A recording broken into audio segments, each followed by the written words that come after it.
pessoal, iniciamos a nossa quinta parte aqui do capítulo de estações elevatórias, tá? A gente começou fazendo ali um apanhado sobre a edificação em si da elevatória, sobre o projeto da elevatória. Depois, na parte 3, a gente entrou no capítulo de bombas, que vai tratar sobre bombas, né? E aí a gente começou já nesse capítulo 3, na parte 3, a gente está aqui na parte 5, já na parte 3, nós começamos a falar no final daquela parte um pouco já sobre curva de bombas, né? E aí a gente veio para a parte 4, que foi o vídeo passado que vocês assistiram, que trata de curva de bomba. Eu até usei a expressão curva de bomba e curva de sistema, principalmente na veia, né? Naquele capítulo, naquela aula, a gente viu muita curva de sistema. Agora, o que a gente vai fazer? A gente vai ver a parte de cavitação e NPSH, ok? Lembra que uma das curvas da bomba é a curva do NPSH? Finalmente, nós vamos compreender melhor o que é o NPSH, tá? Para que a gente possa entender qual é o critério de decisão, qual é a tomada de decisão que a gente tem em função desse parâmetro, o NPSH da bomba, tá? E aí, depois disso, na parte 6, após essa aula, a gente vai fazer a aula de associação de bombas, em série ou em paralelo. Lá, a gente vai juntar o que a gente viu aqui nas aulas 4, 5 e 6, onde a gente vê associação de bombas, cavitação, onde a gente vê curva de sistema, várias curvas de sistema, né? Sistema com níveis diferentes de reservatório, com tubulações em série, tubulações em paralelo, ok? Então a gente vai coroar isso daí nas partes 5, que é hoje, e 6, que é a próxima aula, o próximo vídeo, tá certo? Então vamos para frente. Essa aula basicamente se divide em duas partes, cavitação e NPSH. Vamos entender, cavitação. Tudo começa por um gráfico que você estudou lá no ensino médio, tá? Na parte de termologia, mais precisamente na parte ali de calor, tá? Não exatamente calorimetria, mas na parte de calor, onde você estuda as curvas de calor, a curva de vaporização, a curva de sublimação. Lá você estuda o ponto crítico, lá você estuda o ponto triplo, lembra? Lembra da dilatação anômala da água, né? Que a água tem uma dilatação diferenciada, anormal, junto com algumas outras poucas substâncias da natureza, tá? Pois é, isso daí, esse conhecimento que você adquiriu naquele momento, lá no ensino médio, a gente vai trazer para usá-lo aqui. Quem não lembra não tem problema, a gente vai explicar aqui tudo que é importante, tá? Então, a pressão de vapor de um líquido a uma determinada temperatura é aquela na qual o fluido coexiste em suas fases líquida e gasosa, líquido e vapor. Preste atenção, ó, essa curva aqui é uma daquelas 3 curvas e que, nesse caso, ela separa o estado líquido do estado gasoso, né? Do líquido para o gasoso é a evaporação, vaporização, né? Tanto faz do líquido para o gasoso como do gasoso para o líquido, tá? Agora, observem que nessa curva eu tenho no eixo das abscissas uma temperatura e no eixo das ordenadas uma pressão. Então eu tenho pressão versus temperatura. É um gráfico pressão versus temperatura, tá? Nesse gráfico, considera-se pressão de vapor, e aí eu vou, para não poluir, para não sujar a minha TV, eu vou desenhar, vou transmitir esse gráfico aqui para a lousa, tá? Então eu tenho aqui o meu diagrama, onde eu tenho pressão no eixo das ordenadas e temperatura no eixo das abscissas. Está aqui a minha curva, tá? Então observem o seguinte, só ressaltando, existe aqui uma linha, tá? Que eu vou tracejá-la aqui, tá? Existe uma linha onde daqui para cá, aqui eu tenho vapor, né? Agora, aqui eu já tenho gás. Qual é a diferença entre o vapor e o gás? É que, uma vez que as moléculas se segregam tanto, se afastam tanto, a ponto de eu não conseguir mais ter uma força de coesão para juntá-las, mesmo reduzindo a temperatura novamente, quando eu não consigo mais reverter para que isso volte a virar no estado líquido, eu tenho aí um grau de segregação que eu já passo a chamar de gás, tá? Então, essa linha aqui é a linha que vai definir o gás do vapor, né? E esse ponto de encontro aqui, entre essa curva de evaporação e essa linha, é o que a gente vai chamar de ponto crítico, tá? Ponto crítico. Mas não é ele que interessa, mas sim os vários pontos ao longo dessa linha, tá? Enquanto eu ainda tenho vapor líquido, tá? Então vamos só ressaltar aqui. Aqui eu tenho o estado líquido e aqui eu tenho o estado gasoso, tá? Dessa linha para a direita não vai me interessar, tá? Mas dessa linha para a esquerda sim. Então, denomina-se pressão de vapor de um líquido a uma determinada temperatura, aquela na qual o fluido coexista na fase líquida e vapor. Então, quer dizer, se eu pegar essa temperaturazinha aqui, essa temperatura T1, tá? E trouxer essa linha até essa curva, e ao obter aqui a ordenada, eu vou ter o que a gente vai chamar de pressão de vapor 1, que é a pressão de vapor para a temperatura T1. Note que nesse ponto aqui, que pertence a essa linha e que está na fronteira entre o estado líquido e o estado gasoso, eu tenho aí a coexistência, né, para essa pressão e para essa temperatura, a coexistência do estado líquido e do estado gasoso. Notem que a pressão de vapor, ela não é um único ponto, mas na verdade ela é um lugar geométrico, ela é uma curva, que é essa curva aqui. Ou seja, se eu tomar aqui uma outra temperatura T2, certo? Para essa outra temperatura, eu vou ter aqui essa outra pressão PV2, tá? PV2, onde também coexistem as substâncias nos estados líquido e gasoso, tá? E assim por diante. Se eu passar para cá, para T3, eu vou ter um PV3 e assim por diante.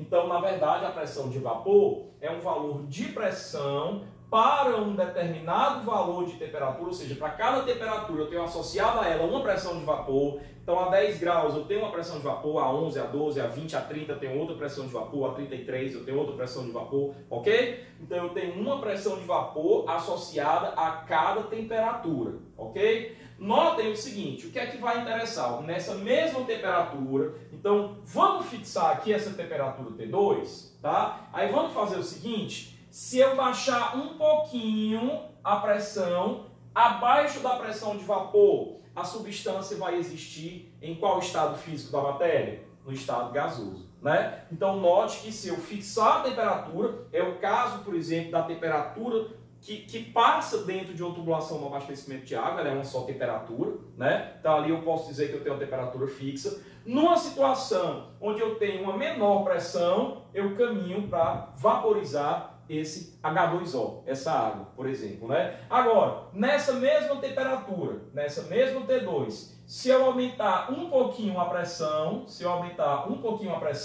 eu passo a ter a substância apenas no estado líquido. No caso da água dentro da tubulação, eu passo a ter apenas água e não vapor. Então, vamos concluir logo, antes que eu passe para frente, o seguinte. Para uma determinada temperatura, o que é melhor? Que eu tenha uma alta pressão ou que eu tenha uma baixa pressão?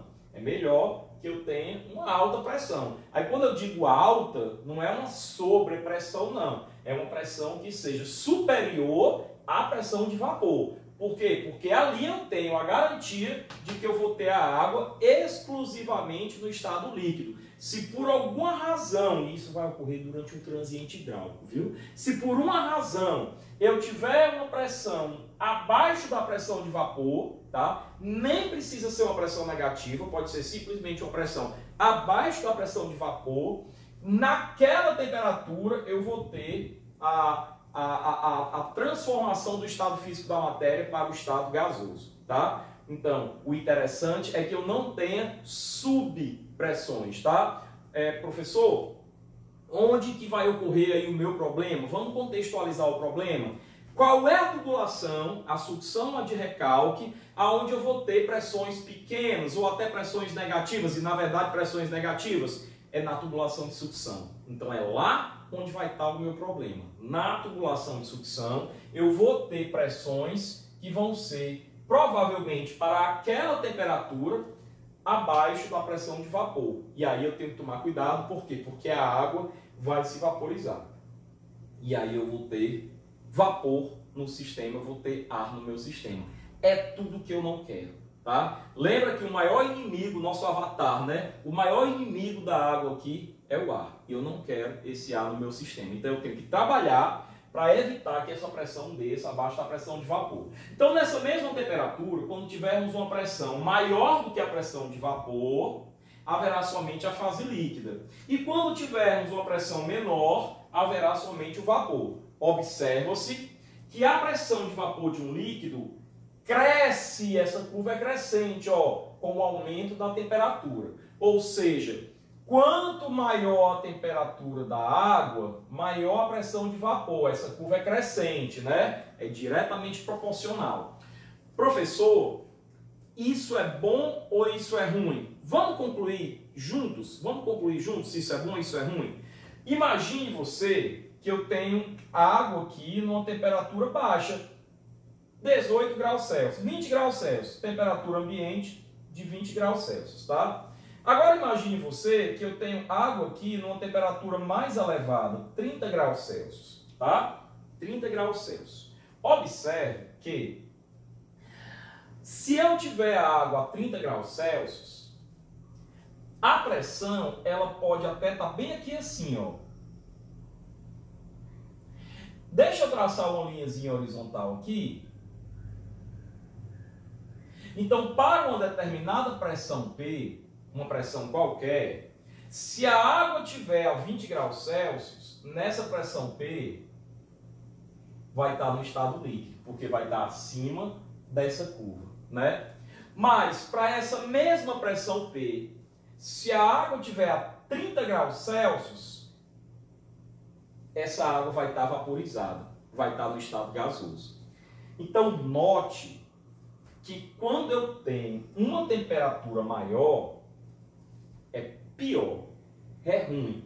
Por quê? Porque mesmo eu tendo, olha, se eu considerar aqui um outro T3 aqui qualquer, ó, se eu considerar um outro T3, a pressão de vapor vai estar bem aqui, né, ó, bem aqui, ó, PV3, né? Deixa eu melhorar esse 3 aqui, que esse 3 aqui ficou ruim. PV3, certo? Note, pessoal, que mesmo eu tendo uma pressão, aqui eu vou chamar de PA, aqui eu vou chamar de PB.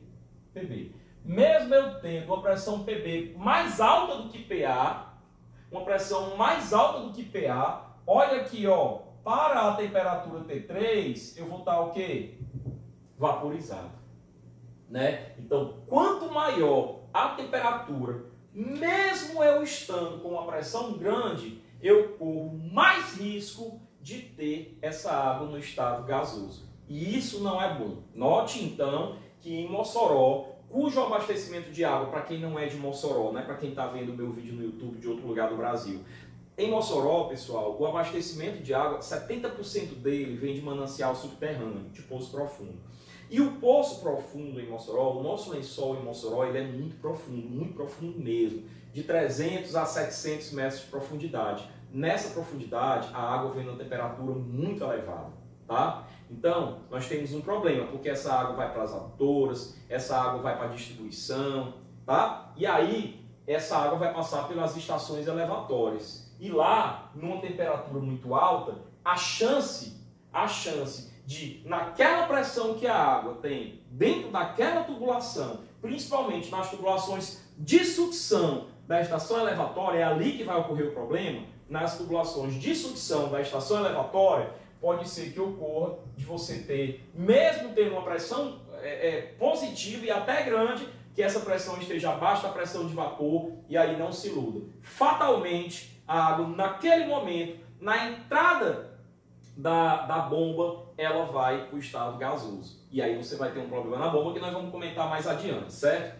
Então, o ideal é que eu trabalhe com temperaturas inferiores. Eu quero que você me diga no nosso encontro virtual se isso ficou claro para você, tá certo? Bom, então passando um pouquinho para frente, mencionado o problema, a gente caminha mais. Analisando a curva de pressão de vapor, verificamos que podemos passar de uma fase líquida para gasosa ou gasosa para líquida de várias maneiras. Por exemplo, aqui eu mostrei, pessoal, mantendo uma determinada temperatura, ou seja, congelando um eixo Y, X, e modificando congelando o eixo, o valor da temperatura, congelando a abscissa e alterando a ordenada. Então, ou seja, se eu pegar isso aqui e subir, estado líquido. Se eu pegar isso aqui e descer, estado gasoso. Agora, eu também posso congelar uma ordenada, tá? E alterar a abscissa. Congelar uma ordenada, e alterar a abscissa. Eu me confundi todinho aqui, mas ficou claro agora, tá? Ou seja, eu posso caminhar com esse ponto aqui para a abscissa para a direita, né? Além dessa, ou para a esquerda.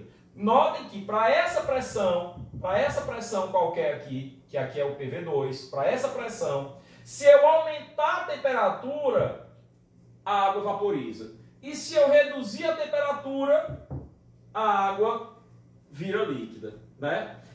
Professor, então já sei, vamos instalar refrigeradores no sistema de abastecimento de água para reduzir essa temperatura. Acredito que essa não seja bem a solução, né? Você ia ter que instalar um polo norte para poder a coisa dar certo, né? Eu acho engraçado, fazendo aqui uma piada rápida, primeira vez, tá? Então, se não tiver graça, depois você me diz no encontro virtual. O pessoal que não é de Mossoró sempre pergunta assim, o pessoal de Fortaleza sempre pergunta assim, professor, e aí, Mossoró continua quente? Pô, aí depois não quer que a gente seja ignorante, né? Aí diz, não transpuseram um pedaço do Polo Norte para lá, agora tá bem geladinho, olha que maravilha. Pô, mas, né? Houve alguma mudança climática que justificasse que Mossoró deixou de ser quente, né? Não tem nenhuma mudança climática. Bom, mas voltando ao assunto. Então eu posso manter a pressão constante, né? Manter a pressão constante e variar a temperatura para a direita ou para a esquerda. Se eu vier para a esquerda, líquido. Se eu for para a direita, gasoso. Como eu também posso manter a temperatura constante e variar a pressão. Manter a temperatura constante e aumenta a pressão, líquido. Manter a temperatura constante reduz a pressão, vapor, né? Ou eu posso variar os dois, né? Posso variar os dois. Eu estou nesse lado aqui, aumenta a pressão, né? Aumenta a pressão, reduz temperatura. Aumenta a pressão, reduz temperatura, líquido. Ah, não. Reduz pressão e aumenta a temperatura. Reduz pressão, vapor. Né? Eu posso modificar os dois também. E isso vai modificar o estado físico da água naquela tubulação, tá? Então, tem muito texto, mas eu vou explicar devagarinho. É um slide que eu não vou pedir que vocês fiquem lendo, mas eu vou explicar. Preste atenção no que eu vou explicar para vocês. Assim, mantendo-se a pressão de um líquido constante, por exemplo, a pressão atmosférica, tá? E aumentando-se a temperatura, ou seja, se eu mantiver uma pressão constante e partir daqui para lá, aumentando a temperatura, ela vai passar do estado líquido para o estado gasoso, né? Então, e aumentando-se a temperatura, chegaremos até um ponto em que a temperatura corresponde à pressão de vapor. E passando desse ponto, a ebulição da água, tá? Se a pressão absoluta do líquido em qualquer ponto do sistema de bombeamento for reduzida abaixo da pressão de vapor, na temperatura de bombeamento, olha, na temperatura de bombeamento, pegue aqui, faz de conta que a água, no caso de Mossoró, ela está caminhando a 30 graus. Isso daqui vai ser a nossa temperatura de bombeamento. Temperatura da água no sistema, tá? A temperatura da água no sistema. E aí eu estou dizendo, se em qualquer ponto do sistema a temperatura for reduzida, a pressão for reduzida abaixo da pressão de vapor, na temperatura de bombeamento, então se eu estou na temperatura de bombeamento e eu reduzo a pressão abaixo da pressão de vapor, vai vaporizar, né? Então, quer dizer, pressões pequenas abaixo da de vapor ou pressões negativas, a água vai se vaporizar. Agora, isso não ocorre no sistema todo. Isso ocorre em regiões onde a pressão é predominantemente negativa ou menor, que é o caso de uma tubulação de sucção, tá? Então, o que é que vai acontecer? Ó? Parte desse líquido vai se vaporizar, formando o que eu tenho dito nas outras aulas, microbolhas e num processo muito rápido e intenso, bolhas e depois cavidades, né? Então, olha só, parte desse líquido vai se vaporizar, formando cavidades de ar, tá? No interior da massa líquida estará aí iniciado o processo de cavitação. Ah, professor, então você já definiu cavitação? Ainda não. Eu estou definindo o start do processo. Eu estou definindo o gatilho do processo. Então, o gatilho da cavitação é quando eu, na temperatura que a água tem dentro do abastecimento de água, dentro da tubulação, por alguma razão tem uma situação onde a pressão é inferior ou se torna inferior à pressão de vapor. Aí a água vai se vaporizar, formando microbolhas, bolhas, cavidades, né? Evoluindo para cavidades, tá? E aí inicia o processo de cavitação. Vejam, eu não expliquei ainda o que é a cavitação. Eu apenas expliquei o que é o gatilho dela, como que ela começa, tá? Aí vamos para frente, ó. Essas bolhas de vapor, assim formadas, elas são conduzidas, elas são arrastadas, elas sofrem um arraste pela água, pelo escoamento, tá?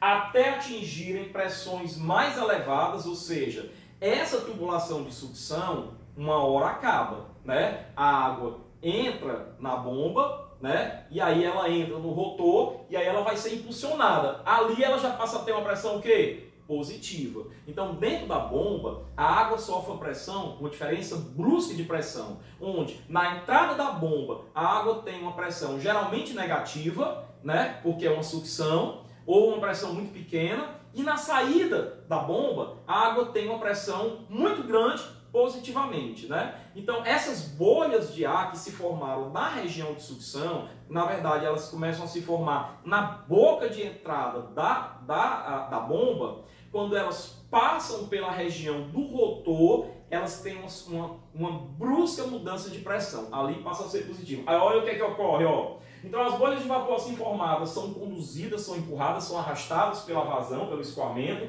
até atingirem lugares, pontos onde a pressão é mais elevada do que a pressão de vapor. Normalmente isso ocorre lá na região do rotor da bomba, já dentro da bomba, tá? No coração da bomba. Isso aí é um infarto da bomba, pessoal. Porque o problema vai acontecer lá, no rotor da bomba. Isso aí é literalmente no coração da bomba, é um infarto da bomba, né? E aí, onde então, finalmente, sabe o que é que vai acontecer? O que é que acontece quando você tinha o vapor e aí de repente aumenta a pressão de novo, vira líquido de novo, né? Nesse momento em que virou líquido de novo, nesse momento há a implosão da bomba. A bomba implode para formar líquido de novo. O problema é que ela vem com liberação de energia. Então a implosão, o colapso dessas bolhas, com a condensação do vapor e o retorno à fase líquida. Tal fenômeno é a cavitação. Tá? Então, vamos explicar direitinho. O que é a cavitação? A cavitação se iniciou porque eu tive uma pressão ou negativa ou uma pressão, ainda que positiva, pequena, a ponto de ela ser abaixo da pressão de vapor naquela temperatura da água, tá? Naquela temperatura que a água está. E aí ela começa a formar cavidades de ar, né? Bolhas de ar. Essas bolhas de ar vão ser arrastadas, enquanto elas estiverem na tubulação de sucção não vai acontecer nada, mas assim, a bomba, né, um dano direto à bomba, embora você já vai ter ali uma perda de carga maior, mas não vai acontecer o dano direto à bomba, só que essas cavidades vão se acumulando, vai formando uma cavidade maior, uma bolha maior, até que ela seja arrastada pelo escoamento para dentro da bomba. Quando ela entra na bomba, ela já entra numa região onde a pressão muda rapidamente, se torna positiva. E essa bolha, quando a pressão ultrapassa a pressão de vapor, ela vai novamente virar líquido. Ali ela implode. Quando ela implode, é onde está o problema, tá? Então, a esse fenômeno aí, a gente vai chamar de cavitação. Então, olha aqui o que é que ocorre, ó. Formação de bolhas no líquido devido à redução de pressão, né? As bolhas se formaram devido à redução de pressão abaixo da pressão de vapor, tá? E esse processo é semelhante à fervura, mas tem uma diferença com a fervura. A fervura é a ebulição. Existe uma diferença, tá? A ebulição, pessoal, você também vai ter a formação de vapor, a formação de bolha. Porém, qual é a diferença? É que na ebulição você tem uma pressão que não muda. Por exemplo, eu estou fervendo água numa panela, a pressão é atmosférica. Você vai ter uma pressão que não muda, mas você vai ter um aumento na temperatura, né? Aqui não. Na cavitação, você vai ter uma manutenção da temperatura, uma mesma temperatura, mas você vai ter a formação de bolhas que você não pode nem chamar isso de ebulição. Você vai ter a formação de bolhas, uma vaporização por conta da redução da pressão abaixo da pressão de vapor, tá? E aí, o que é que eu tenho? Ó, a formação da bolha, já na região antes da bomba, tá? Na entrada da bomba, a formação da bolha, e aí depois você tem na hora que entra na região do rotor, onde a pressão muda bruscamente de negativa para positiva, ou então de muito pequena para grande, você vai ter a condensação, ou seja, o retorno dessa bolha à fase líquida com o respectivo colapso da bolha, né? Então há um efeito de força centrípeta aqui, que não convém explicar, mas há um colapso da bolha, depois uma sobrepressão que libera energia, tá? E aí qual é a diferença da fervura para a cavitação? É aquela que eu expliquei, né? A fervura é a vaporização porque eu aumento a temperatura, mas eu não mexo na pressão. A cavitação não. Eu mantenho a temperatura e reduzo a pressão. Por isso que há a vinda para o estado gasoso, tá? Bom, aí olha só. Se a pressão interna da bolha é maior do que a externa, há um aumento da bolha. Então só aí, na tubulação de sucção, na boca de entrada da bomba, você já tem um aumento da bolha, então você já tem, sabe o quê? Uma redução da secção transversal da tubulação, ou seja, você tem uma pequena obstruçãozinha, que dependendo da massa de ar, da bolha que você tem, essa obstrução é maior. Isso implica numa maior perda de carga localizada na entrada da bolha, da bomba. É aí que está o problema, tá? E aí, ó, se essa pressão interna na bolha é menor que a externa, que é o que vai ocorrer lá no rotor da bomba, lá dentro da bomba, há uma implosão da bolha, ou seja, um retorno à fase líquida, onde poderá haver danos na parede da tubulação. É como uma granada que você joga dentro do rotor. Vai estilhaço para todo lado, analogamente falando, tá? Bom, e aí olha o que é que ocorre, ó, características do fenômeno. O fenômeno você já entendeu. Agora vamos para as características da cavitação. A pressão na entrada da bomba é usada como referência para a menor pressão permitida na tubulação de sucção. Ou seja, eu não posso, pessoal, permitir uma pressão menor do que um determinado valor. Por quê? Porque senão a água vai vaporizar e vai estar aí iniciando um processo de cavitação, tá? Então essa pressão na entrada da bomba, ela é uma referência. Ou seja, a menor pressão que eu posso aguentar não é porque a tubulação não aguenta uma pressão negativa, é por causa da ocorrência do fenômeno da cavitação, tá? Apesar das perdas entre a entrada da bomba e a entrada do rotor, que tende a diminuir a pressão, tá? Como a água vaporiza a pressão e temperatura constantes, ao iniciar a cavitação, a pressão naquele ponto tende a manter-se constante, igual à pressão de vapor do líquido, provocando um limite na vazão para o qual ocorre a cavitação, fazendo com que a curva da bomba sofra uma deformação a partir daquele ponto. Olha só, pessoal, eu tenho aqui a curva da bomba, altura manométrica versus vazão, tá? Então, esse fenômeno, ele pode ser convertido para o que está explicado aqui, ó. Quando eu tenho, ó, como a água vaporiza, a pressão e temperatura constantes, tá? Ou seja, eu vou ter lá uma temperatura, que é a temperatura da água, né? Isso aí eu não posso controlar, eu não posso alterar, tá? E vou ter uma pressão que ocorre ali dentro da tubulação que também não muda, né?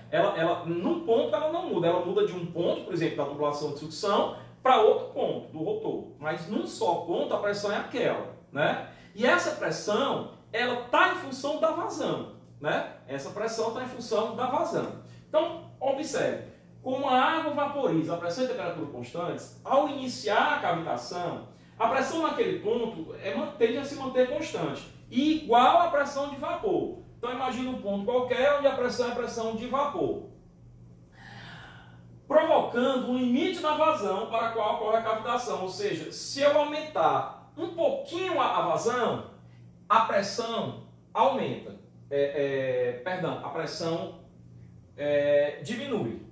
Se eu aumentar um pouquinho a vazão, a pressão diminui. Quando a pressão diminui, vaporiza. Se eu reduzir um pouquinho a vazão, a pressão aumenta, líquido, segurança. Então, olhe por esse gráfico que essa daqui é a curva da bomba normal, sem cavitação. Vocês já viram a curva da bomba, embora eu não expliquei ainda a curva da bomba, mas vocês já viram. Essa daqui é a curva da bomba normal. Veja o que é que ocorre com ela ao longo da vazão. Ela vai mantendo um mesmo padrão, uma mesma forma, uma mesma equação, né? Na hora que você tem aquela pressão, aquela temperatura, né, aquela pressão, aquela vazão aumentada e, consequentemente, a pressão reduzindo-se abaixo da pressão de vapor, olha o que é que ocorre com a curva. Ó. Naquele ponto, essa curva sofre um descolamento e desce radicalmente. Olha o que é que acontece com a perda de carga, com a altura manométrica, a partir daquela vazão, despenca quase a zero. Ou seja, a bomba não consegue erguer mais nada. Tá? Ela aguenta uma vazão, mas ela não aguenta pressão nenhuma. Né? Ela só consegue subir até, o que antes subia até 70, 80 metros por coluna d'água, agora só vai conseguir subir até, para essa vazãozinha bem aqui, de 43, só vai conseguir subir até 22 metros por coluna d'água. Se eu aumentar para 43,5, não vou nem dizer para 44, ela praticamente chega a zero, não consegue erguer altura manométrica nenhuma, não consegue levar água para lugar nenhum, a água vai ficar parada. É a bomba cavitando, tá? Isso daí é a bomba cavitando, tá? A gente fala isso, olha, a bomba está cavitando, ok? Então é isso que ocorre com o fenômeno, ok? Bom, condições para que ocorra o fenômeno, condições de ocorrência do fenômeno. Em que circunstâncias o fenômeno da cavitação ocorre? A queda de pressão na entrada do tubo de sucção até a entrada da bomba, tá? Onde é a região de pressão negativa do tubo de sucção, depende, olha só aqui, ó, da altura estática de sucção. Esse tubo geralmente ele faz um L invertido, né? Você mergulha ele na tubulação, aí ele sobe até o eixo da bomba, né? Aí tem um pedacinho horizontal no eixo da bomba. A altura é só a parte vertical, então depende da altura estática de sucção. Quanto maior a altura estática, pior, tá? Por isso é que nós vamos comprovar aqui nos próximos slides que a bomba tem que ser coladinha com o reservatório de sucção, porque eu não posso ter grandes alturas de sucção e nem grandes comprimentos totais da tubulação de sucção. Agora, pegando a parte vertical com a parte horizontal, isso aí tem que ser pequeno, no máximo 5 metros. Já considerando a parte horizontal também, no máximo 5 metros, tá, pessoal? Então, realmente, isso aí é complicado, tá? É complicado. Eu tenho que colocar a estação elevatória, o meu bombeamento, lá no pé, seja do poço de sucção, seja do reservatório inferior, lá em instalações hidrossanitárias, de modo que a minha tubulação de sucção seja a menor possível, e a gente prova matematicamente aqui que para uma bomba centrífuga normal, esse comprimento não pode ser superior a 5 metros, tá? Depende também da rugosidade das paredes dos tubos, tá? O que é que eu quero aqui? Evitar o aumento da perda de carga, tá? Então, menor altura estática possível é melhor, menor comprimento de tubulação possível é menor, o tubo mais liso possível é melhor e com menos perda de carga localizada possível é melhor, tá? Tudo isso favorece que você não tenha uma pressão abaixo da pressão de vapor, tá? Então, a cavitação é evitada como? Agora entra o seu papel. A cavitação é evitada com um bom projeto da linha de sucção. Um projeto adequado da linha de sucção. Você pode evitar a cavitação fazendo um bom projeto. Visando minimizar a ocorrência de baixas pressões. Mexendo em quê? Nisso daqui. Tá? Normalmente, nas bombas afogadas, lembra o que é a bomba afogada? A bomba afogada é aquela em que você tem aqui a bomba e ela está puxando água de um poço de sucção que está com o nível da água acima do eixo da bomba, né? Por que que você não vai ter o problema? Agora você vai entender por que com a bomba afogada, que é a bomba de sucção positiva, por que é que você não vai ter esse problema?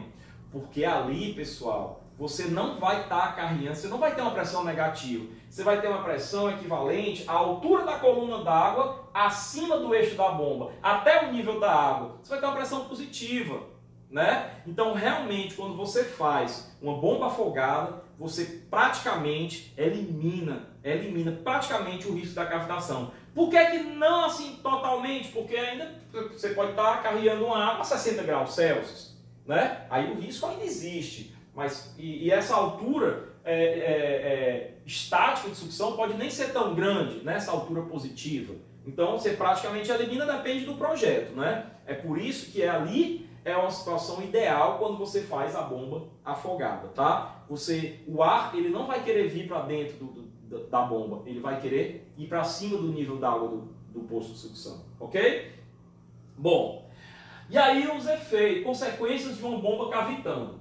Os efeitos da cavitação dependem, são várias coisas. Depende de quanto tempo o fenômeno, o evento está ocorrendo, tá? Então depende do tempo de sua duração, né? Se está cavitando há muito tempo. Depende da intensidade da duração, que por sua vez depende da pressão. Se essa pressão for menor, mas foi só um pouquinho menor, um cabelinho de sapo, um quase nada, pode ser que você não tenha efeitos aí severos, drásticos. Mas se essa pressão for negativa, abaixo da pressão de vapor e bem abaixo, ainda que durando pouco tempo, pode ser que você tenha uma consequência mais severa, né? Ora, pode ser também que você tenha uma pressão só um pouquinho menor que a de vapor, mas o fenômeno está demorando muito tempo, está acumulando muito ar, né? Então aí você vai ter um processo com efeitos mais severos. Então, os efeitos da cavitação dependem do tempo de sua duração, de sua intensidade, das propriedades do líquido, da resistência do material à erosão por cavitação, porque você vai ter ali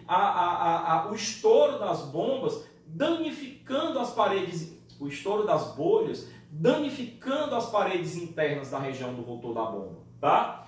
Então, geralmente, o que é que você tem? Queda de rendimento, conforme eu já mostrei naquele gráfico do slide anterior, interrupção na circulação do líquido, a água não sobe mais, tá? Ela até teoricamente suporta uma vazão, mas não tem energia para subir nem 1 centímetro de coluna d'água, tá?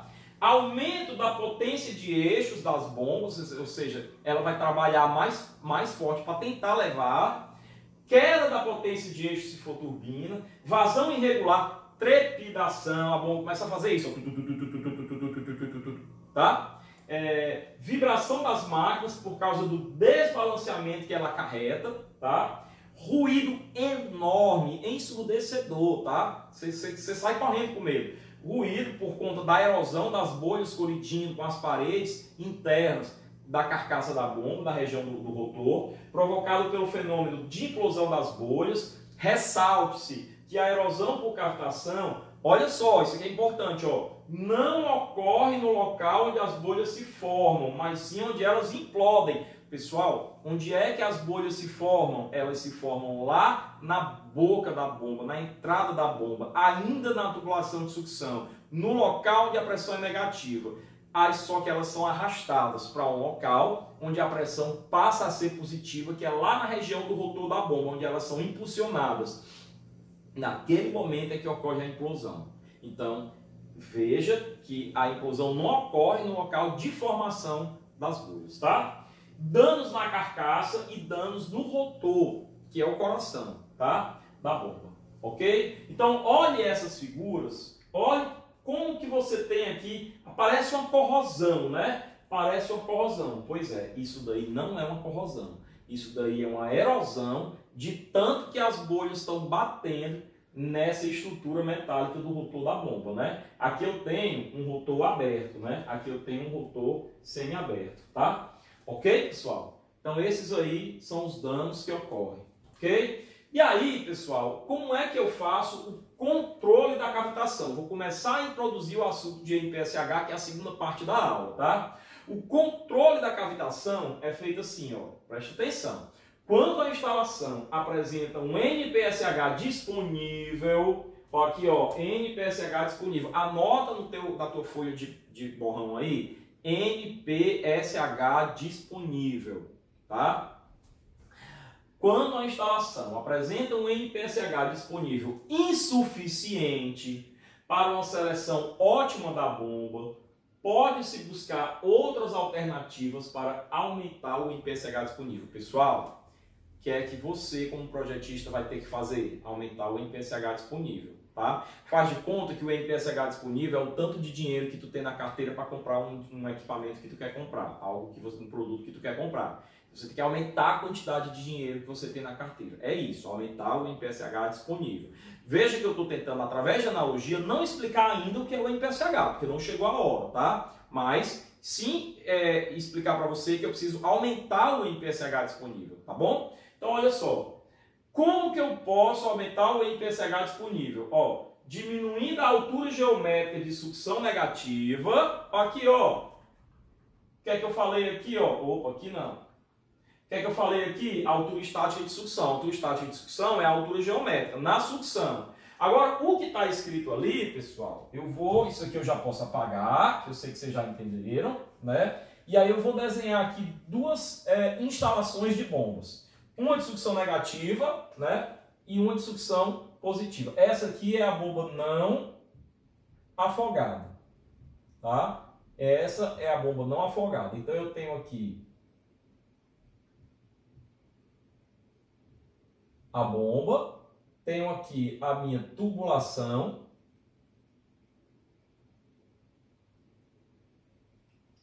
e tenho aqui o meu nível da água. Tá? Essa altura estática é essa daqui. Ok?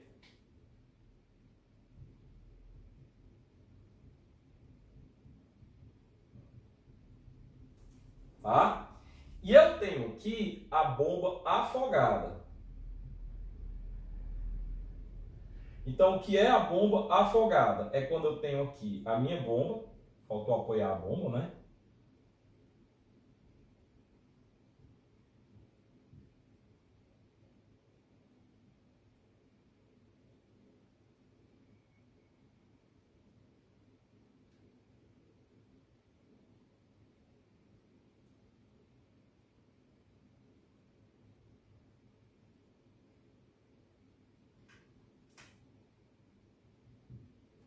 Tá? Então, essa situação é a afogada. Aí agora eu volto lá para mostrar para vocês o que está escrito lá. Ó. Vamos lá. Tá aqui, ó. Diminuir a altura geométrica de sucção negativa. Essa bomba não afogada, essa daqui é ou não é a sucção negativa? Né? Por quê? Porque você vai considerar o eixo da bomba como sendo a cota Z igual a zero, ok? E tudo que está abaixo do zero é negativo e tudo que está acima do zero é positivo, tá? Então isso daqui é a Z igual a zero.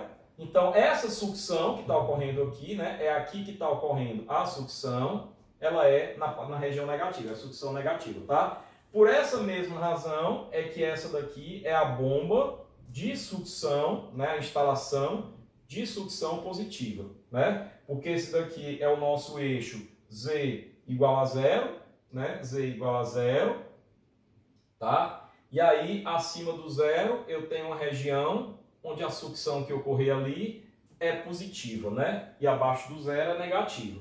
Então, se eu estiver tratando dessa situação, da sucção negativa, eu tenho que reduzir esse comprimento. Né? Por isso que ele fala, ó, diminuir a altura geométrica de sucção negativa. Por quê? Porque eu quero reduzir a perda de carga, eu quero reduzir o risco da pressão vir para baixo, tá? Para baixo da pressão de vapor. Mas se for uma altura geométrica de sucção positiva, que é essa, quanto maior, melhor. Ok? Então, o melhor de tudo é fazer essa situação com isso daqui o maior possível, porque eu elimino o risco de ocorrer cavitação. Outra coisa que eu posso fazer, diminuir a perda de carga na sucção. Note que cavitação não tem nada a ver com recalque, tá, pessoal? Cavitação é exclusivo, é um assunto exclusivo, é um problema exclusivo das tubulações de sucção. E digo mais, nas adutoras por recalque. Nas adutoras por gravidade, você não vai ter esse problema não, porque a pressão ali já é positiva. É nas adutoras por recalque. O problema na adutora por recalque é um pouco mais delicado de ser analisado, tá? Bom, então, o que é que eu posso fazer para reduzir a perda de carga? Reduzir o comprimento de tubulação, porque a perda de carga é diretamente proporcional ao comprimento da tubulação, né? Olha só, olha só. Eu vou primeiro ler esse para depois ler esse, que esse aqui é um pouco mais polêmico, tá? Reduzir o número de acessórios, curvas, órgãos, por quê? Porque eu posso reduzir também a perda de carga localizada, ok? Fácil, simples, precisa nem explicar. Agora olha para esse, ó. Baixar a velocidade na sucção, como? Aumentando o diâmetro. Olha só, Q não é igual a AV, né? Então, se eu aumento o diâmetro, eu reduzo a velocidade, né? Se eu reduzo a velocidade, olha só o que acontece. Reduzindo a velocidade, esta medida objetiva que o diâmetro da sucção seja superior ao do recalque. É por isso que a norma coloca o diâmetro da sucção, no mínimo, uma bitola comercial superior ao do diâmetro da tubulação de recalque. E isso vai diminuir a carga cinética na entrada da bomba. Tá? Olha, para a água entrar aqui na bomba, eu não só vou ter aqui altura geométrica e perda de carga, como eu vou ter também que ter uma carga cinética aqui, ó. A água tem que chegar aqui com certa velocidade, ou seja, com carga cinética V2 sobre 2G. Então, se eu for fazer aqui a linha piezométrica, essa linha piezométrica faz de conta que o eixo da bomba é esse eixo aqui, ó, bem aqui, tá? Essa linha da bomba aqui, um ponto. Então, a linha piezométrica fica assim, ó, começa no nível da água, aí tem aqui a perda de carga, né? Aí ela sobe aqui e continua para lá, né? Beleza. Mas na tubulação de sucção, ele vai ter a altura geométrica, até aqui, aliás, a altura geométrica, aí vai ter também perda de carga e vai ter também carga cinética, tá? Altura geométrica, perda de carga e carga cinética. Ou seja, professor, quem é a altura manométrica na sucção? Vai ser a altura geométrica mais a perda de carga na sucção, mais a carga cinética. Por quê? Porque a água, para entrar na bomba, ela tem que ter uma certa velocidade. Se ela estiver chegando aqui sem carga cinética nenhuma, ela não vai ter energia para entrar na bomba, não, porque a pressão já é negativa, né? O que vai fazer a água entrar na bomba é a carga cinética. Tá? Então, lembra, na altura manométrica da sucção, eu tenho a altura geométrica, que é do eixo da bomba até o nível da água, a perda de carga nessa extensão todinha e a carga cinética que precisa ter para entrar aqui. Então a ideia é reduzir a velocidade para reduzir a carga cinética, tá? Reduzir a velocidade para reduzir a carga cinética. Fazer isso como? Aumentando o diâmetro. Aí é onde vem a parte que é polêmica, vem agora. Aí ele diz, essa medida deve ser evitada, já que do ponto de vista econômico, o aumento do custo da tubulação por causa do diâmetro maior, né? Mas, pessoal, nós estamos falando de uma tubulaçãozinha de 1 metro, 2 metros, 3 metros, 4 metros de comprimento. Você deixar de comprar uma tubulação de 50 milímetros para comprar uma de 63 milímetros, de 5 metros de extensão, o que é que isso custa mais? É muito pouco, né? Então eu acho isso aí realmente algo desprezível. Então eu considero polêmico porque eu acho desprezível. Eu não via a necessidade desse parágrafo estar aqui, mas como isso aqui vem de um autor de um livro, e aí eu faço essa ponderação, eu coloco para quando vocês forem estudar o livro, vocês verem que ele colocou lá, mas eu explico o meu ponto de vista, tá? Bom, e uma outra possibilidade também, para aumentar o NPSH disponível, ou seja, reduzir o risco da cavitação, e eu ainda não expliquei o que é NPSH disponível, é diminuir a temperatura do líquido, né? Estava escrito aqui a temperatura do líquido. Se eu diminuir a temperatura do líquido, a pressão vai ficar maior do que a pressão de vapor, e aí eu vou ter líquido e não gás, né? Gasoso. Mas aí é o seguinte, aumentar a temperatura do líquido colocando um refrigerador no sistema não existe, né? Como fazer isso? Bom, se eu estiver falando de uma instalação predial, certo? Eu posso, por exemplo, fazer um sistema indireto com bombeamento. Eu coloco lá um reservatório inferior, uma cisterna, a água que vem do ramal vai para a cisterna ali, ela tem tempo de esfriar. Entendem?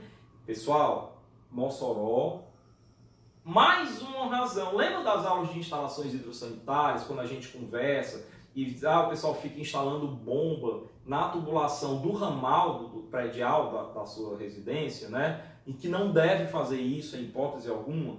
Pronto, eu estou lhe dando agora mais um motivo para que isso não seja feito. Qual seja esse motivo? Se você fizer isso, você vai estar bombeando, ou seja, levando água para dentro da bomba numa temperatura altíssima. A temperatura que a água tem na distribuição. Se você não colocar essa bomba ali e construir uma cisterna, então vocês engenheiros preparados que estão recebendo essas aulas, quando forem atuar, lembrem disso também, você vai construir, vai projetar um reservatório inferior, a água vai se depositar ali e ali ela vai ter tempo de esfriar, né? De abaixar a sua temperatura. E em determinadas horas do dia você bombeia essa água para o reservatório superior, tá? Então você tem aí uma redução drástica do risco de cavitação numa bomba. Mas isso ocorre em instalações prediais, né? Em sistemas de abastecimento de água, você não tem tempo para isso. Você lida, pessoal, com sistemas de grande porte, né? Você não tem como fazer um reservatório gigantesco de água para poder essa água ficar parada, esfriando, para só depois passar pela elevatória. Não tem tempo. Então, não tem tempo para isso. Então, realmente, no abastecimento de água, diminuir a temperatura do fluido bombeado é uma utopia, é algo que é bem difícil de você conseguir de alguma maneira, tá? A única maneira seria de alguma maneira reservando essa água, tá?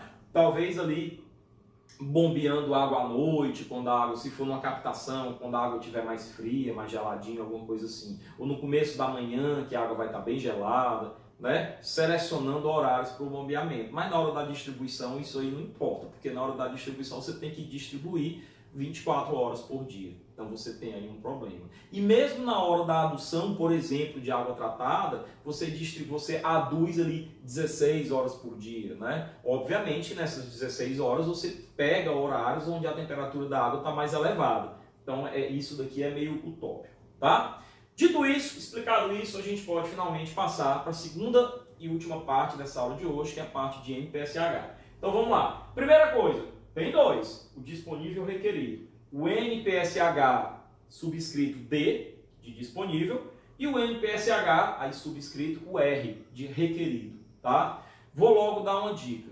Um deles tem a ver com a bomba, o outro tem a ver com o sistema, tá? Um deles tem a ver com a bomba, o outro tem a ver com o sistema. E eu já dou uma dica, pergunto para vocês, diante do que vocês viram nesse slide aqui, você acha que o disponível, que é sua responsabilidade de aumentar, tem a ver com o que, pessoal? Ó, tubulações curtas, diminuir a altura geométrica de sucção, reduzir perda de carga, reduzir o número de acessórios. Isso aqui tem a ver com a bomba, com a escolha da bomba? Não. Isso aqui é o sistema. Isso aqui é a tua edificação. Então, o NPSH disponível, que é aquele que você quer aumentar, ele tem a ver com o sistema. Tá? Então vamos para frente. Então agora que a gente já viu aqui o NPSH disponível e requerido, vamos explicar um de cada vez. Olha só. O que é o NPSH disponível? Ó, é uma característica, ó, lê aqui para mim, ó, da instalação do sistema. Quem é que faz o projeto da instalação? Você, tá? Definida como, olha só, a energia que o líquido possui em um ponto imediatamente antes do flange de sucção da bomba, mesmo na entradinha, na boca da garrafa da bomba, tá? Mesmo na entradinha da bomba. É a energia que o líquido possui. Por quê? Porque você tem uma certa extensão na tubulação de sucção, porque você tem um certo diâmetro, porque você tem uma certa perda de carga. Por isso, porque você tem uma certa quantidade de acessórios ali, maior ou menor, e isso tudo vai refletir numa certa perda de carga no final das contas e vai chegar com uma certa energia na boca da entrada da bomba. Então é a energia que o líquido possui em um ponto imediatamente antes do flange de sucção da bomba, acima de sua pressão de vapor. Traduz-se isso como altura de sucção disponível. Pessoal, em outras palavras, se eu tivesse ainda com aquele gráfico aqui da pressão contra a temperatura, tá? Vamos fazer de novo aqui esse gráfico? Vamos mostrar aqui de novo rapidinho, tá? Só que ao invés de colocar no eixo Y pressão, eu vou colocar energia, H, tá? Então eu tenho aqui um eixo Y, tá? E eu tenho aqui a minha temperatura no eixo X. Lembra? Opa, vamos melhorar essa curva. Lembra que a curva é mais ou menos assim? Né? Então, para uma determinada temperatura, né? Se isso daqui for pressão, eu tenho aqui a minha pressão de vapor, né? Então, o ideal é o seguinte. Quanto mais alto eu estou daqui, se isso daqui for altura, isso daqui é o que eu tenho que ter de folga. Eu tenho que ter essa folga aí, ó. Por quê? Porque mesmo se essa pressão descer, daqui ela desce até aqui, mas ainda está acima da pressão de vapor. Então, isso daqui é o nosso NPSH disponível. É o tantinho que eu tenho que ter além, né, além da pressão de vapor. Isso aí se traduz em NPSH, eu vou já dizer, vocês vão rir, eu evito dizer o que é NPSH em inglês, mas vocês vão rir, mas eu vou dizer. Mas se traduz como altura de sucção disponível. Tá? Essa altura aí não é em metro de coluna d'água. Tá? Quantos metros de coluna d'água eu tenho disponível para que mesmo perdendo pressão naquela temperatura, ou mesmo aumentando a temperatura por alguma razão, eu ainda não tenho uma pressão inferior à pressão de vapor.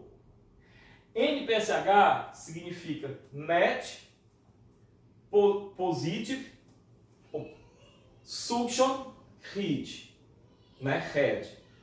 Net Position Suction Head seria altura, né? Altura posição da sucção, a altura da sucção na rede, na linha, né? No caso aí na linha de sucção. Então se traduz de forma melhor como altura de sucção disponível. A parte mais importante desse slide é você. O projetista controla. Então eu vou logo antecipar aqui as regras do jogo. Você não tem controle sobre o NPSH requerido. Ele é ele. Mas você pode ter controle, você tem controle, na verdade, pode não, você tem e obrigação sobre o NPSH disponível, tá? Vamos lá. É a disponibilidade de energia sobrando, né? Disponível é sobrando, que faz com que o líquido consiga alcançar as pás do rotor.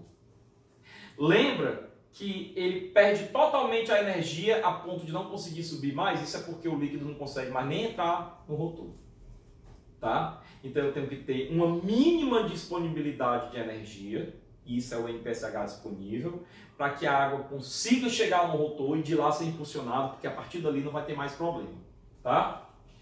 Essa daqui é a pressão disponível, mas eu vou explicá-la no próximo slide. Olha só.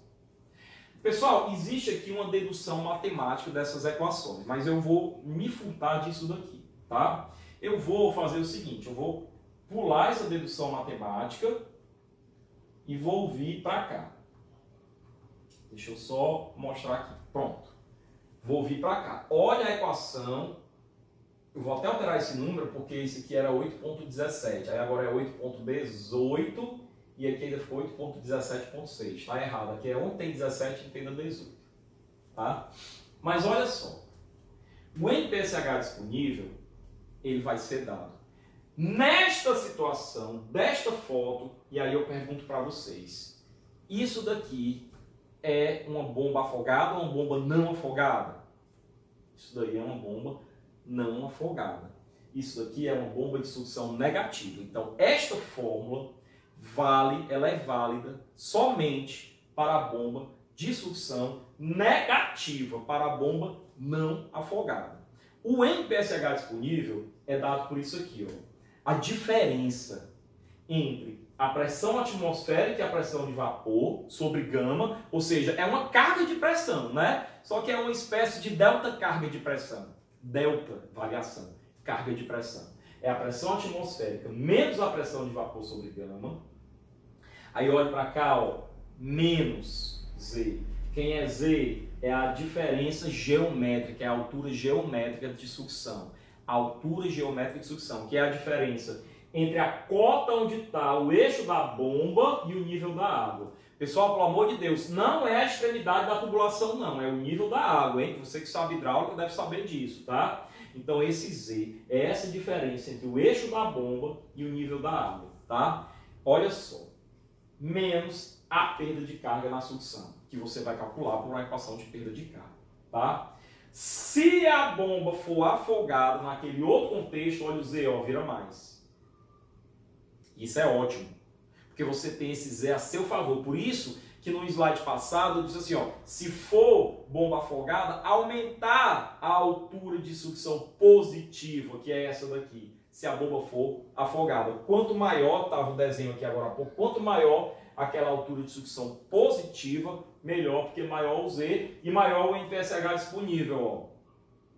Por que que aqui, nesse caso aqui, quanto maior o Z, pior. Quanto maior a altura estática, a altura geométrica, né? A altura estática de sucção, ou a altura geométrica na sucção, quanto maior esse Z, pior. Porque o NPSH é alguém menos esse Z. Então, se esse Z for muito grande, se esse Z crescer, o NPSH diminui. E o NPSH também diminui com quem? Com a perda de carga. Quanto maior a perda de carga, menor o NPSH. Entendem? Então, eu não consigo mexer, pessoal, para uma determinada temperatura. Eu não consigo mexer com a pressão atmosférica, ela é uma constante. Ela depende da região do planeta onde a gente está. Nível do mar, numa montanha, né? Eu não consigo alterar. A pressão de vapor, ela está em função da temperatura da água. Então, se a temperatura da água, do abastecimento daquele local, daquela cidade é aquela, eu não consigo mexer. Então, eu não consigo mexer nisso daqui, ó. Eu não consigo mexer nisso daqui. Eu tenho que aumentar o NPSH às custas de quê? Da redução do Z e da redução da perda de carga na sucção. Tá claro isso para você, pessoal? Professor, e se for uma bomba afogada? Quanto maior o Z, melhor. Porque nesse primeiro termo eu não consigo mexer. Mas eu consigo aumentar esse Z e reduzir essa perda de carga. É assim que a gente tem que trabalhar. Tá? Então essa aqui é a fórmula do NPSH disponível, tá? E aí eu resumi essas duas fórmulas aqui, ó. Resumi. Essa daqui, anote para não confundir. É para essa situação aqui, para bomba não afogada, para bomba de sucção negativa. Essa outra aqui, onde tem mais Z, é para bomba afogada, bomba de sucção positiva, tá?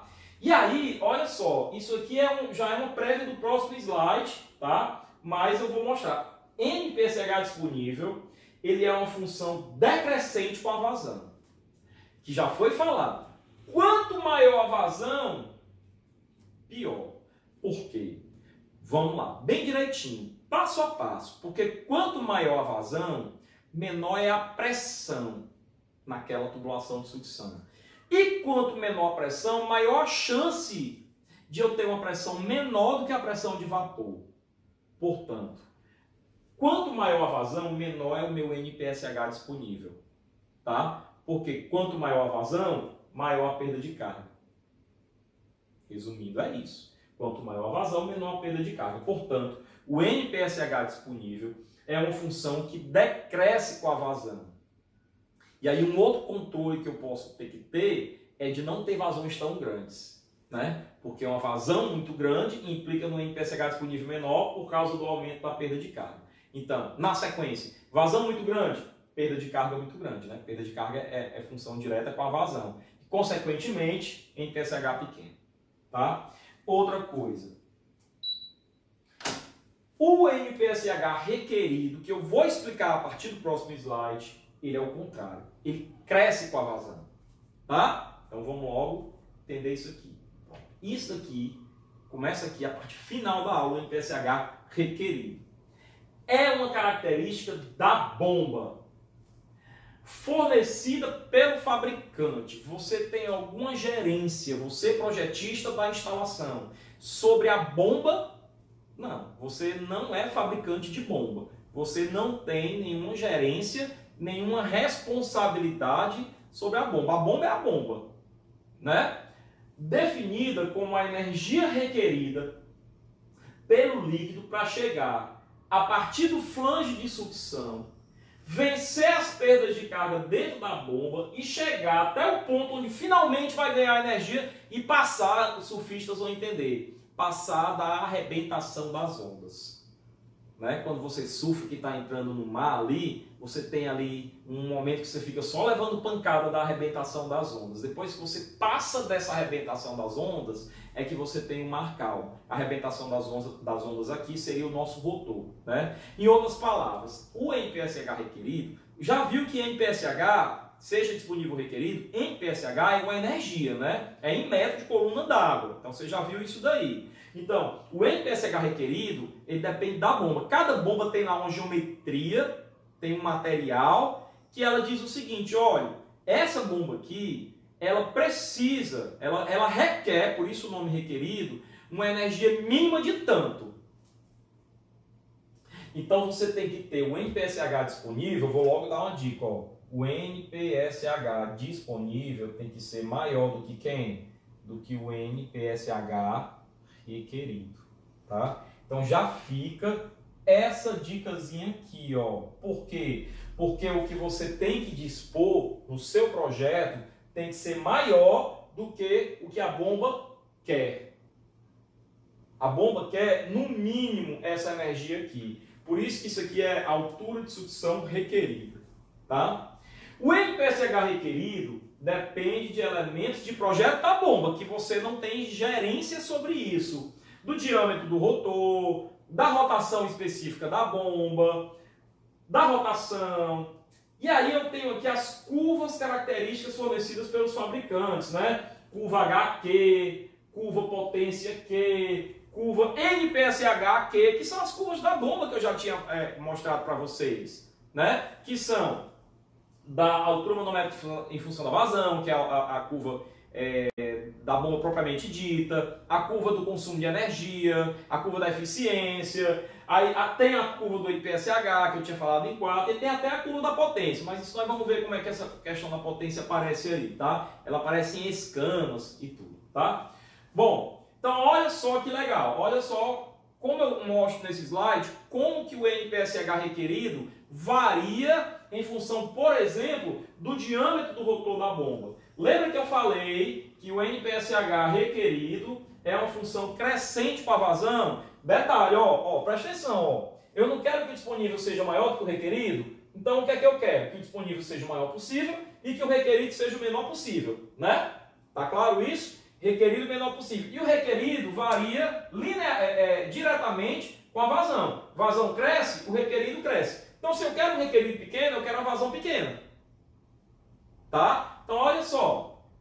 Olha só. Quando eu venho para cá, NPSH requerido em função da vazão. Cresce, os dois crescem. Mas olha aqui, se eu reduzo o diâmetro de cima é o menor, desse azul claro é o menor. Se eu reduzo o diâmetro, o NPSH requerido aumenta, essa curva sobe. NPSH requerido aumentando é bom? Não. Então, o que é uma melhor bomba? No meu caso aqui, é uma que tenha diâmetro do rotor maior. Então, aumentar o diâmetro do rotor, ou seja, trocar a bomba e colocar uma bomba com um rotor que tem um diâmetro maior, implica em quê? Em reduzir o NPSH requerido. Reduz a curva do NPSH requerido. Reduzindo, pode ser que isso aí se torne menor do que o disponível. Tá? E aí eu vou para frente. Aqui é o gráfico principal da aula. Tá? Eu tenho as duas curvas. A do NPSH disponível, que decresce com a vazão. Pessoal, isso aqui, atenção, ó, é uma curva de bomba? NPSH é uma curva de bomba. Esse daqui, só que qual das duas aí, a azul clara ou a azul escura, representa a bomba aí? Tá? Qual dessas duas curvas representa a bomba? O disponível, que é uma característica do sistema e que o projetista tem gerência, e que é esse, ou o requerido, que depende da geometria das características da bomba, e que é esse? Esse de baixo. A da bomba é essa, então não confunda. Ah, professor, mas a curva da bomba não é assim? A curva HQ. Isso aqui não é H, não, isso aqui é NPSH. Não confunda, tá? É igual, é semelhante, mas é outra curva. Ela é apenas parecida, mas é outra curva, que é NPSH. Então, lá, quando eu tinha, ok? Deixa eu apagar isso daqui. Lá, quando eu tinha a curva HQ,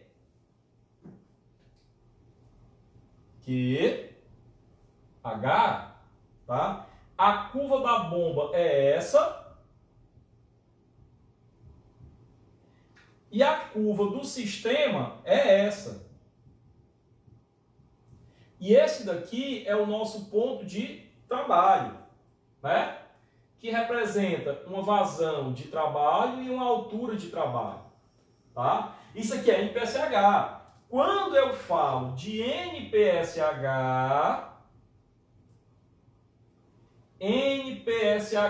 em função da vazão, aí o que é que eu vou ter, ó? Isso daqui é quem? Isso aqui é a bomba. Por quê? Porque esse daqui é o NPSH o quê? NPSH requerido. E esse daqui é quem? Esse daqui é o sistema. Por quê? Porque esse daqui é o NPSH disponível. Então, quando se trata de NPSH, inverte, ó. A bomba, que era a decrescente, aqui é a crescente. Então, cuidado para não confundir, tá? Eu estou indo bem devagarinho para ali elucidar essa questão. Então, observe o seguinte. Lembra que eu tinha escrito aqui, e vou reescrever aqui, que o NPSH disponível tem que ser maior. Essa é a condição que eu já havia antecipado. Tem que ser maior do que o NPSH requerido? Beleza. Em que região desse gráfico isso ocorre? O NPSH disponível é maior do que o requerido. À esquerda do ponto A ou à direita do ponto A? À esquerda. Tá vendo? O melhor lugar para você estar é na esquerda. Tá? Então o que é que ocorre aqui? Eu tenho que trabalhar com uma situação onde eu tenha uma folga. Tá? Uma vazão, eu tenho que trabalhar com uma vazão que não pode ser maior do que a máxima, tem que ser no máximo igual à máxima, onde o NPSH disponível seja maior do que o requerido. E o melhor ainda é o seguinte, é que eu tenho que ter uma folga. Então eu posso escrever o seguinte, ó, a folga é igual a quem? Para uma determinada vazão? Ao NPSH disponível menos o NPSH requerido, né? Então deixa eu anotar isso daqui. Folga, F é folga, tá? É igual ao NPSH disponível menos o NPSH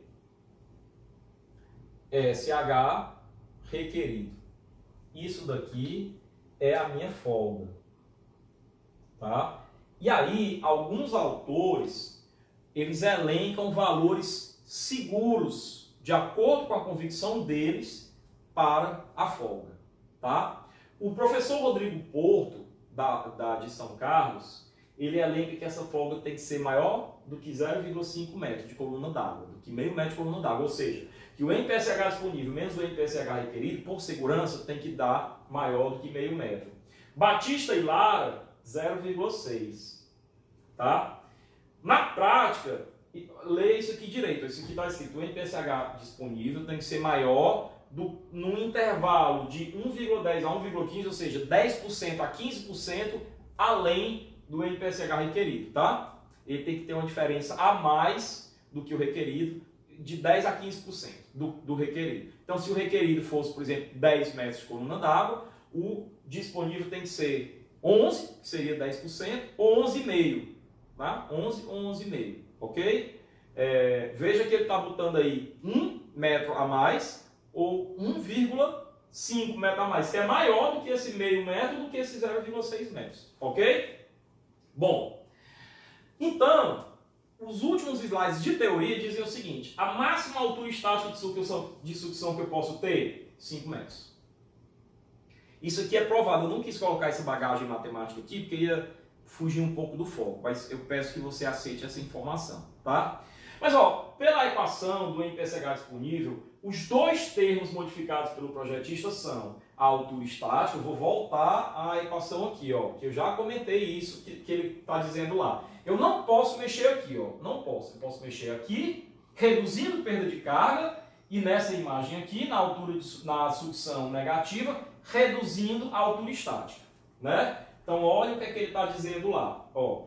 Eu posso mexer, modificar o que? A altura estática, tá? E a perda de carga. Das duas, a altura estática é a mais sensível, ou seja, se eu mudar um pouquinho, eu já melhoro muito, tá? Assumindo-se como limite um valor de 5 metros de altura estática. Eu não posso permitir que uma tubulação de sucção tenha altura estática maior que 5 metros, ok? Bom, e aí eu tenho uma bagagem explicando essa altura estática, tá? Isso aqui é o seguinte, determinação, já na parte prática, da pressão atmosférica e da pressão de vapor. A pressão atmosférica, P atmosférico sobre gama, é dado por essa fórmula aqui, ó, onde esse H é a cota do terreno naquele local onde você tem, seja cota H igual a 0 nível do mar, ou numa montanha a 800 metros de altura, esse H seria 800, tá? A gente sabe que a pressão atmosférica varia com a cota, com a altitude, né? Então esse H aqui é a altitude, tá? Então se eu coloco esse H aqui em metros, a altitude em metros, eu vou obter a carga de pressão atmosférica já, tá? Em metros de coluna d'água, 13,6 vezes 760 menos 0,081 vezes H sobre 1000, tá? Então é assim, oficialmente, que eu acho a carga de pressão atmosférica, tá? Professor, e a pressão de vapor, a carga de pressão de vapor? Professor, para que você está pedindo mesmo pressão atmosférica e pressão de vapor? Porque se você olhar nesse slide aqui, ó, eu preciso da pressão atmosférica e da pressão de vapor, né? Sobre gama, então é um sobre gama e o outro sobre gama, né? Então quando eu volto lá naquele slide, eu vou ter isso daqui, ó. A pressão de vapor, que varia com a temperatura, ela já está colocada aqui, já está calculada aqui, de acordo com a calorimetria, para várias temperaturas aqui, ó. 5, 10, 15, 20, 25, 30, 35, 40. Professor, e para valores intermediários? Aí você faz uma interpolaçãozinha, tá? Você faz uma interpolação, que se na prova cair um valor intermediário, poderá cair, porque a prova é em função do seu número de matrícula, você vai fazer uma interpolaçãozinha e eu vou aceitar, tá? Ok? Então eu tenho aqui a temperatura, né? E a pressão de vapor, já é o valor, pressão de vapor sobre gama, já é o resultado em função dessa temperatura, ok? Bom, visto isso, pessoal, a gente pode ir para a reta final dessa aula, onde a gente vai fazer aqui algumas questões a respeito da cavitação e do NPSH, tá? É fácil, na verdade, dessa parte de prática de estação elevatória, eu diria que a NPSH é uma parte que é fácil, tá?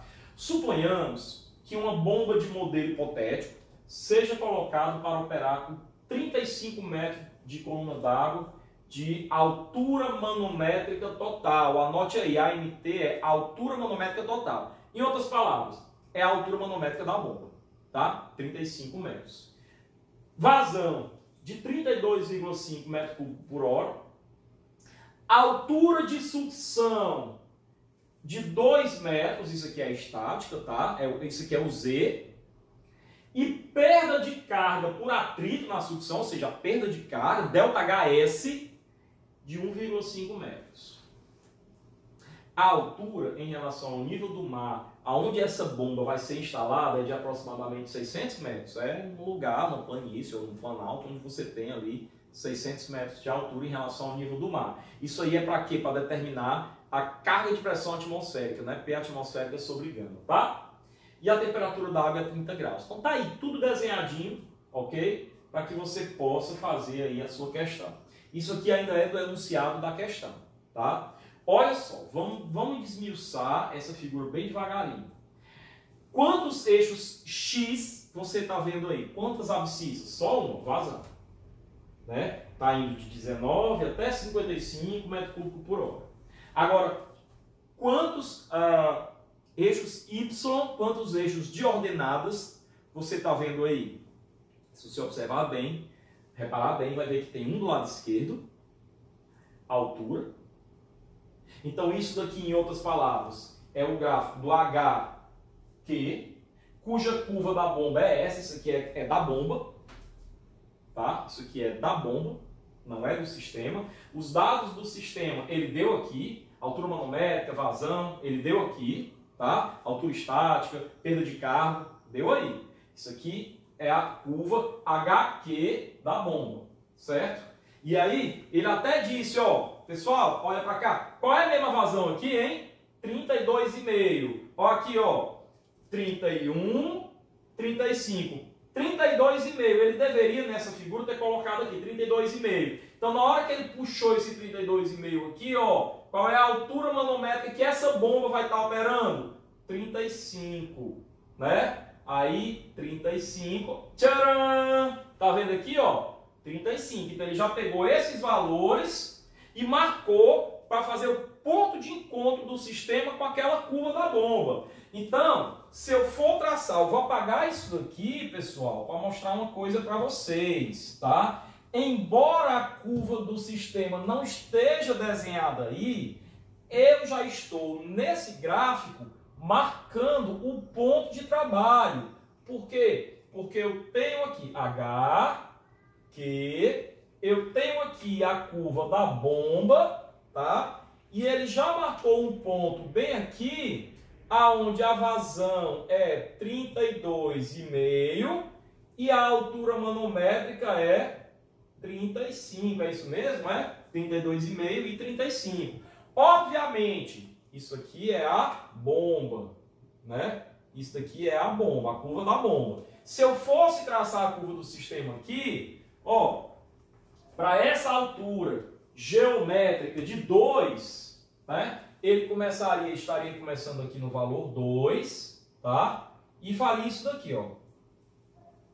Tá? Isso daqui seria a curva do nosso sistema, tá? Começa com a altura geométrica de 2 e aí faria essa curvazinha aí, tá?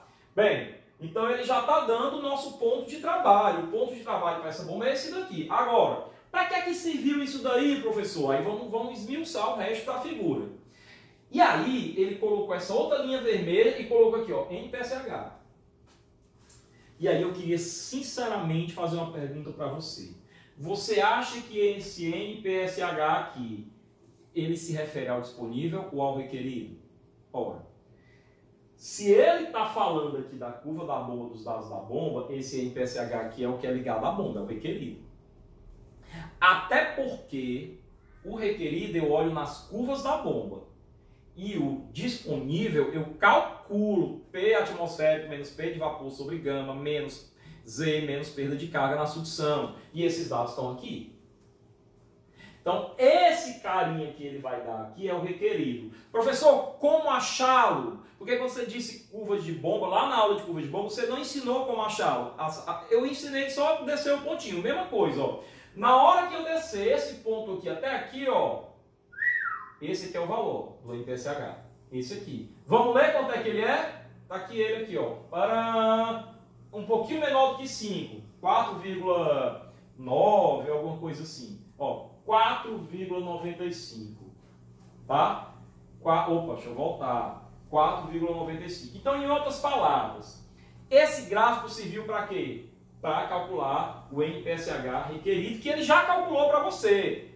Na prova, eu vou dar isso aqui de mão beijada, você vai traçar, tá? Na prova não vai ter nada de mão beijada não, você vai localizar esse ponto. Mas, enfim, achei aqui o ponto de trabalho. Aí eu tenho aqui a outra curva do NPSH requerido, tá? Dá para ver o R? Dá não. Deixa eu afastar um pouquinho aqui esse NPSH requerido. NPSH. O requerido. Então, desceu esse cara até aqui, ó. Esse daqui é o nosso NPSH requerido. Ok? Bom, então é 4,95 metros de coluna dado. Aí falta achar quem? O disponível. Está aqui o cálculo disponível. Professor, por que está escrito aqui HO menos HV? Vou lhe explicar. Bem facinho. Qual é a fórmula do NPSH disponível? É pressão atmosférica menos pressão de vapor sobre gama, menos E menos delta HS. Né? Isso daqui, pessoal, pode ser escrito assim. Pressão atmosférica sobre gama, menos pressão de vapor sobre gama, menos Z, menos perda de carga na sucção. Né? É o nosso NPSH disponível. Então, isso daqui eu posso fazer o seguinte, ó. Todas essas cargas de pressão, tudo isso aí não são alturas em metros de coluna d'água, então eu posso chamar como essa questão chamou aqui, chamando todo mundo pela letra H. O H maiúsculo de altura, né? Então esse H aqui, da pressão atmosférica sobre gama, ele chamou de H atmosférico. Como pressão atmosférica pode ser chamada PATM ou P0, então ele chamou aqui de H0. H0. Menos, isso aqui seria o quê? O H de vapor. Menos a perda de carga a altura manométrica na sucção, a altura geométrica na sucção, ele chamou de H da sucção. E a perda de carga, ΔH na sucção. Pronto. Por isso que está com essa simbologia, mas é a mesma coisa, tá? Bem, então vamos lá. Professor, por que aqui na pressão atmosférica, né, está o valor de 9,58? Porque se eu olhar para essa tabela 1, a pressão atmosférica, que é aquela fórmula, né, 13,6, né? Ela está em função da altitude. Daí ele já pegou aquela fórmula lá e já resolveu para alguns valores de H e colocou numa tabela. E ele disse que para aquele H de 600 metros, que é o dessa questão, se eu calcular naquela fórmula, essa fórmula aqui, vamos voltar só para você não se perder, essa fórmula aqui, se eu colocar aqui os 600, esse valor aqui já vai dar esse número aqui, 9,58. Então, nesse caso, eu já dei uma tabela, já coloquei a resposta, você não precisa nem calcular, só jogar aqui. Professor, e esse HV, que é a carga de pressão de vapor, né? Ora, aí está em função da temperatura da água. Como a temperatura da água é 30 graus, para 30 graus a pressão de vapor é 0,433, menos 0,433, né? Aí esse H aqui é o Z, que é a altura geométrica de sucção, que é 2, e essa perda de carga, que foi falado no enunciado, é 1,5. Cuidado. Nesta questão, eu coloquei uma questão onde eu tenho uma bomba não afogada, que é a instalação mais normal, mais comum que a gente tem. Eu posso muito bem, numa prova, em função do seu número de matrícula, colocar uma instalação afogada. Por exemplo, matrícula par, não afogada, matrícula ímpar, afogada. E aí, isso aqui vai mais, hein? Cuidado, tá? Fique atento para isso, ok? Então eu encontrei o NPSH disponível, que é 5,64. Vou utilizar, porque a questão não colocou condição, mas na resolução está colocada, obviamente numa prova eu vou colocar, tá? De que a folga tem que ser de 0,6 metros. Então, se eu tenho disponível, eu tenho que escolher uma bomba onde o requerido seja no máximo 5,55 metros por coluna d'água. Não.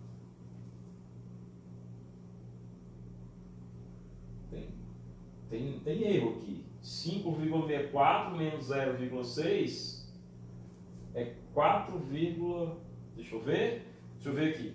IPCH requerido mais 0,6 tem que ser igual a...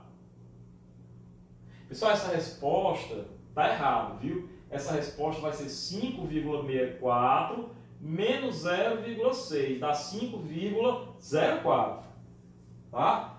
Depois você corrige aí, isso aqui é 5,04, é 5,64, né, menos 0,6.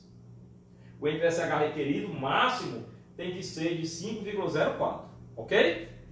Beleza, passado isso aí para frente, eu tenho aí algumas outras questões que eu vou deixar essas questões para que vocês analisem, vejam, tá?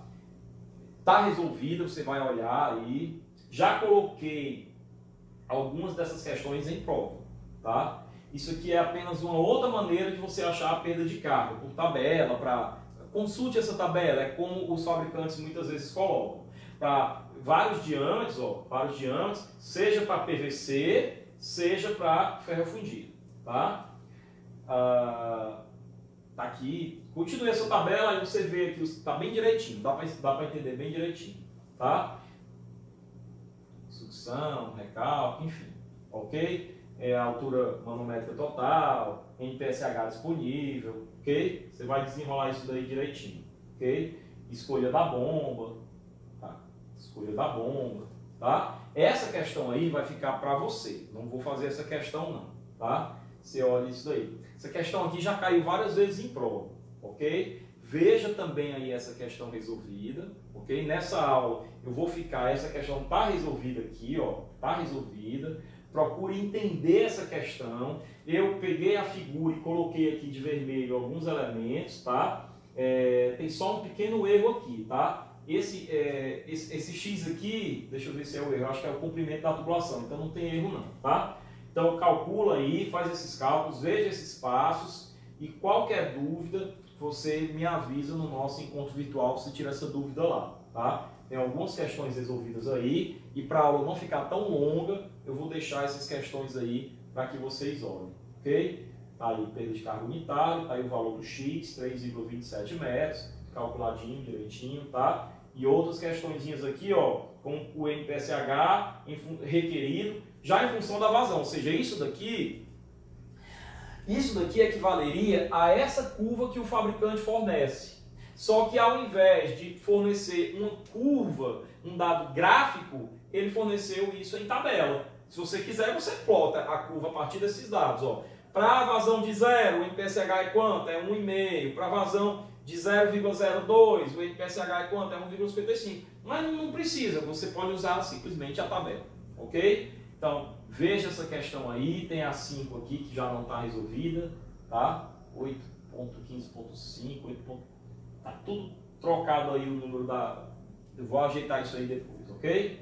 Então a gente encerra essa aula por aqui, tendo compreendido os conhecimentos sobre cavitação e sobre NPSH. Reforço a vocês a necessidade de estudar forte para essa prova. Passei a lista de exercícios para vocês no SIGA e no nosso grupo de WhatsApp.